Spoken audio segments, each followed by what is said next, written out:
Tout le boulot sur ordi sera automatisable. Une notif qui glace le sang. Août 2027, les IA atteignent l'IGA. Reconstruire Facebook de zéro, faire des plans 3D d'un immeuble pour un cabinet d'architectes, 15 heures, 500 balles d'électricité et une centaine d'agents IA spécialisés qui s'auto-organisent, s'auto-corrigent et s'auto-améliorent. La vérif humaine, même plus besoin. Ce que vous apprenez à l'école, en stage, dans votre taf, il y a de grandes chances qu'en 2030, tout ça ne serve plus à rien. Pour seul vous convertir dans le manuel, vous n'aurez juste que 10 ans de répit.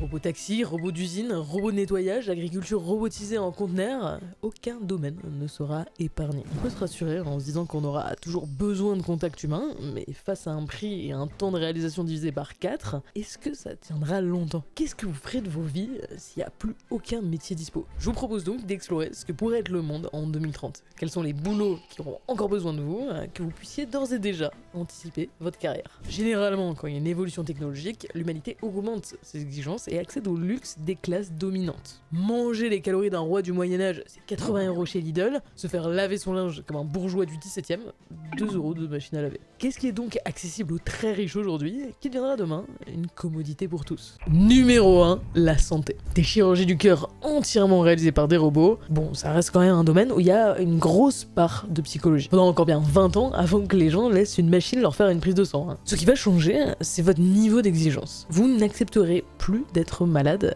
et d'attendre. Aujourd'hui, c'est compliqué. Faut prendre rendez-vous chez le généraliste et attendre des jours. Faire la queue à la pharmacie, qui n'ouvre pas sur vos horaires de boulot. L'hôpital, j'en parle même pas. Vous avez le bras cassé? 4 heures d'attente. Les IA vont relever une grosse partie du boulot de prédiagnostic. Par exemple, des petits robots pour faire l'accueil et donner toutes les infos au médecin, qui lui prendra la responsabilité de vous donner les traitements. Ce sera ça, le dernier rôle de l'humain. Vérifier qu'on ne mente pas à la machine ou que celle-ci ne soit pas trop rigide face à nos souffrances. L'empathie, la communication, on va pouvoir guérir beaucoup plus de choses. Donc plein de nouveaux appareils sortiront pour régler des problèmes très précis et sur lesquels vous allez devoir être accompagné par des gens. Et tout ça, c'est des emplois. Il est donc possible que la chirurgie esthétique se démocratise et devienne donc moins chère. L'IA sera toujours dans votre poche pour un premier diagnostic ou juste recherche rapide, correction de photos, trad en temps réel, déjà possible grâce à Google Gemini, à intégrer à notre sponsor, la Red Magic Astra. On est plusieurs à avoir eu leur smartphone, donc on avait hâte de recevoir leur nouvelle tablette gaming. Première remarque, elle est légère, 370 grammes, car compacte, 9 pouces. Ça tient dans la main et en même temps, son design épuré aux bordures fines rend son écran OLED de 165 Hz en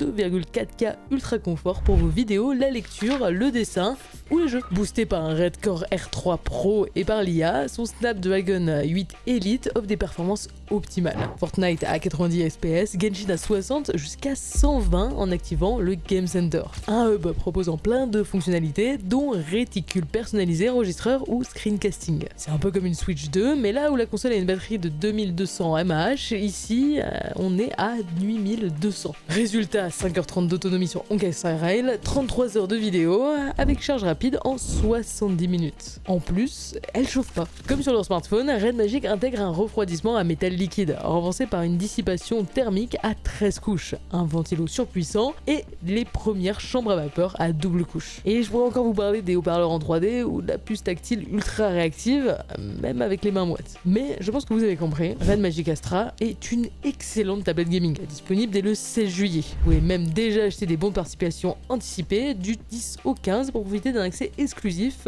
une journée avant la sortie. Le lien est en description. Numéro 2, l'enfance. Bon, la natalité en Occident, c'est la cata. Faut dire qu'avoir un bébé, c'est compliqué. Être tous les deux, tout seuls, dans un petit appart, sans pouvoir dormir, démunis face à cette petite chose, aucun répit. Après une nuit de pleurs, le réveil sonne à 7h pour que les deux parents aillent bosser et déposer l'enfant à la crèche. Tout ça en boucle pendant plusieurs années.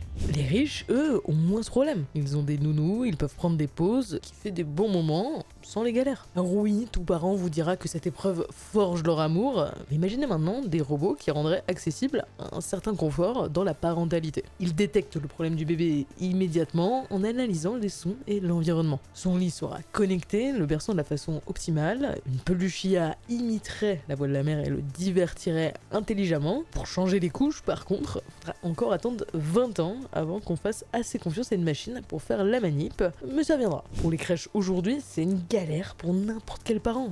Est-ce que c'est normal? L'IA permet de réduire les prix de la prise en charge, ça deviendrait une commodité. Il faudra encore pas mal d'années pour qu'on automatise absolument tout, donc il y aura besoin de beaucoup plus d'humains qui bosseront dans des métiers de l'enfance. Ce sera aussi le cas pour l'éducation.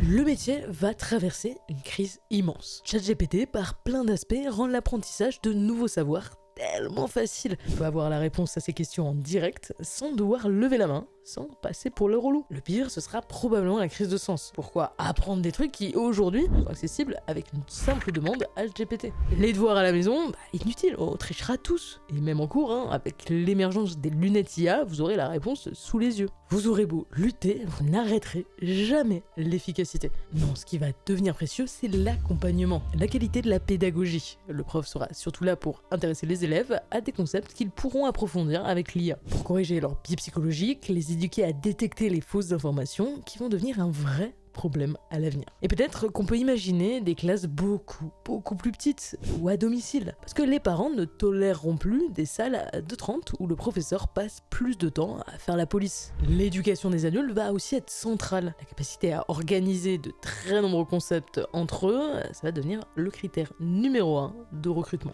Oui, c'est facile aujourd'hui de se former sur n'importe quel sujet, mais le monde ira tellement vite qu'on devrait être accompagné pour se poser les bonnes questions de façon structurée.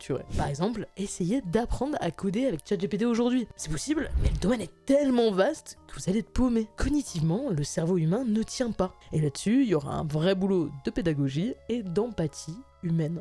Numéro 4, le droit. En voilà un milieu qui va être profondément transformé. C'est très cher, très lent, beaucoup de paperasse et d'étapes rigides, ce qui fait qu'on en a peur, qu'on refuse parfois d'exprimer nos droits parce qu'on sait ce qu'on a en face. C'est une épreuve qui va nous détruire et nous ruiner. Mais ça changera bientôt. Vous aurez un problème, l'IA vous dira exactement quoi faire, comment le faire, analysera les défenses, vous donnera une façon de les contrer. Du coup, ça va devenir beaucoup plus fréquent pour les gens de porter plainte. Ils n'auront plus peur. Et mine de rien, l'IA sera probablement un meilleur juge ou avocat.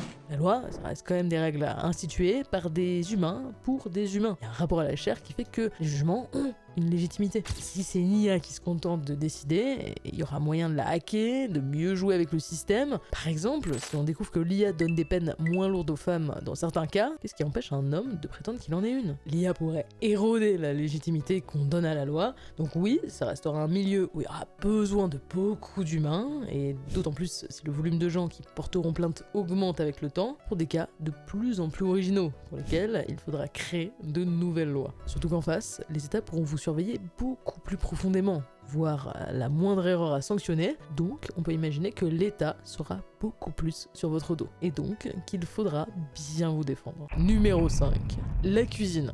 Aujourd'hui, se faire livrer des repas à domicile tous les jours, c'est possible. Mais ce sont surtout des pizzas, des burgers, parce que ce sont des recettes simples, faciles à transporter, où il y a beaucoup de marge. Mais imaginez maintenant des robots cuistots qui vous font les meilleurs plats. Vous pourrez tout paramétrer, jusqu'au niveau d'épices ou au type de viande. Le tout livré par des petits robots roulants ou des drones, comme en Chine. Des plats chauds délicieux en bas de votre porte. Votre cuisine ne servira plus à grand chose, et vu qu'on commence vraiment à manquer de place dans les grandes villes, vous pourrez la transformer en chambre, par exemple. Imaginez tous les emplois pour fournir 3 repas par jour à des centaines de millions de personnes très exigeantes sur la qualité de ce qu'on leur met dans l'estomac. L'humain restera là comme une marque, un service pour des tâches très spécialisées et tout simplement pour goûter.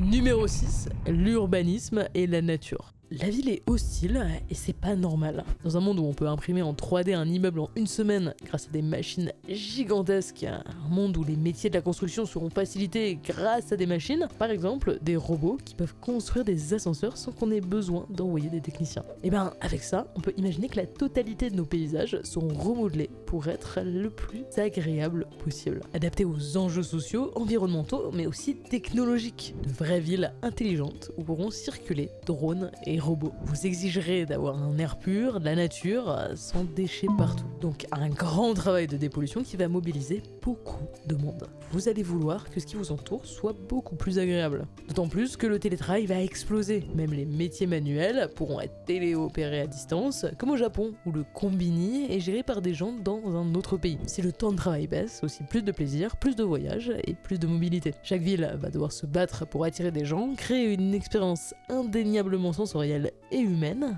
donc des emplois. Les métiers manuels locaux très spécialisés vont devenir essentiels. Il faudra encore beaucoup de temps avant qu'une start-up californienne imagine un robot qui puisse réparer la plomberie du cordier de Madame Michou dans son village ardéchois, des robots plombiers dans des usines où tout est cadré et documenté, oui, mais pas dans le chaos et l'adaptation. L'IA aura du retard face à l'humain. Là où les robots vont prendre beaucoup plus de place, c'est dans l'agriculture. La production de nourriture va aussi beaucoup se rapprocher des villes, où actuellement vos fruits sont cultivés très loin. Donc faut les faire traverser des kilomètres avec de l'essence qui coûte cher, réfrigérée pour être stockée, donc ils perdent en qualité. Vous n'allez plus accepter ça. On pourra donc imaginer des tours d'agriculture et des conteneurs autogérés par des robots. Ça palliera la baisse du nombre d'agriculteurs, limitera les impacts des crises climatiques et permettra de replanter des forêts et des champs devenus inutiles.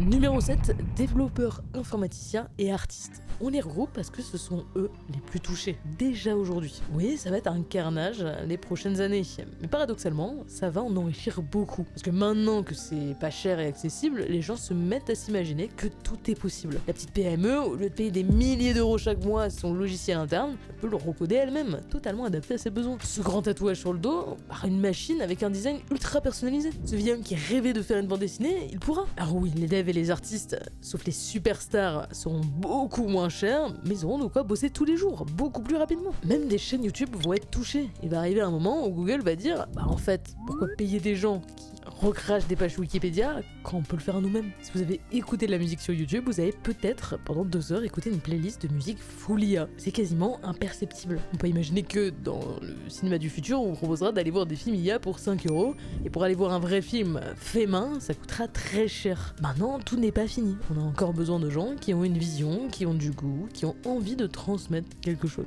Ça demande un tel niveau de finesse, de compréhension de la nature humaine, qu'il restera une place pour l'artiste. Et on peut s'imaginer que quelqu'un avec un peu d'argent voudra faire son propre film sur sa vie. Il existera des artistes qui utiliseront l'IA pour leur permettre de réaliser ce rêve. Les catalogues Netflix aujourd'hui sont tellement remplis qu'on ne sait même plus quoi regarder. On aura besoin de gens qui nous guident pour faire les bons choix. Et s'il y aura sûrement des algorithmes, un film, c'est aussi une discussion, un objet social qu'on partage. Tout n'est pas automatisable. Je pense aussi que l'artiste va prendre un rôle central dans la société par les jeux virtuels. Dans un monde où le temps de travail ne régulera plus nos vies, va quand même falloir nous occuper. Alors on pourrait rêver d'un monde où vous sortiriez voir vos amis, rien en randonnée dans la nature, mais on sait très bien que c'est parce que vous faites de votre temps libre. Vous voulez faire quelque chose de cadré. Et les jeux vidéo, ça vous stimule intellectuellement, ça vous oblige à réfléchir, à faire des actions, il y a même certains jeux de gestion qui vous donnent l'impression de bosser. Eh bien ça va prendre de l'importance à l'avenir, un peu comme ces épisodes de science-fiction où les gens bossent pour augmenter leur score. Le jeu vidéo, ça reste probablement l'art ultime. Et ça, l'IA, elle va galérer encore quelques années. Oui, pour coder un petit jeu d'avion, d'accord, mais de vraies expériences esthétiques comme par exemple récemment Clair-Obscur, bon bah là l'IA aidera mais ne fera pas tout le boulot. Ça va devenir beaucoup plus simple, on pourra faire des jeux avec beaucoup moins de personnes, donc les gros studios vont morfler, ça c'est une évidence, mais on sera tous en droit de jouer à des jeux exceptionnels. On voudra une expérience un peu unique qui vivra en nous. On pourra imaginer des parcs d'attractions avec des caisses de réalité augmentée, mais l'environnement est virtuel, des voitures qui bougent en même temps que vos actions, en imitant les bruits et les odeurs. Ça va devenir énorme. Par contre, 35% des adultes ne jouent pas aux jeux vidéo, donc il y a encore des choses à faire. Numéro 9, la sécurité. Oui, c'est probablement un des secteurs qui va employer le plus de gens à l'avenir. Parce que l'IA va mettre beaucoup de gens dans le pétrin, et qui dit choc économique dit tendance statistique à la délinquance. On assistera aussi probablement à des révoltes ludiques, anti-technologie. Le robot qui viendra vous livrer votre bouffe sera peut-être attaqué par des gens qui supporteront pas cette vision. Même pour vos outils informatiques, le hacking sera tellement facilité que vous allez avoir besoin de faire encore plus attention. Quand on voit qu'aujourd'hui, en 2025, des sociétés gigantesques comme Free ont pu se faire hacker si facilement et laisser toutes vos données personnelles à la main des hackers, imaginez la vieille mamie se faire appeler par une IA qui imiterait la voix de son petit-fils, qui donnerait des infos précieuses jusqu'au numéro de compte. Il va falloir beaucoup d'humains pour nous protéger de ces attaques psychologiques qui jouent sur nos faiblesses purement humaines. Bon voilà, on a beau voulu être optimiste, va falloir se rendre à l'évidence, on arrive de plus en plus aux limites de nos besoins humains. Les révolutions technologiques ont toujours accompagné des changements de secteur, de l'agriculture à l'industrie, de l'industrie au service, des services à l'information. Ouais, mais après, les auteurs de science-fiction ont depuis longtemps prédit une société où seuls 10% des gens travailleraient et auraient le pouvoir et la richesse, pendant que la masse ultra contrôlée serait maintenue en vie juste pour consommer. Est-ce que l'IA ne rendrait pas finalement ce cauchemar plus vrai que jamais ?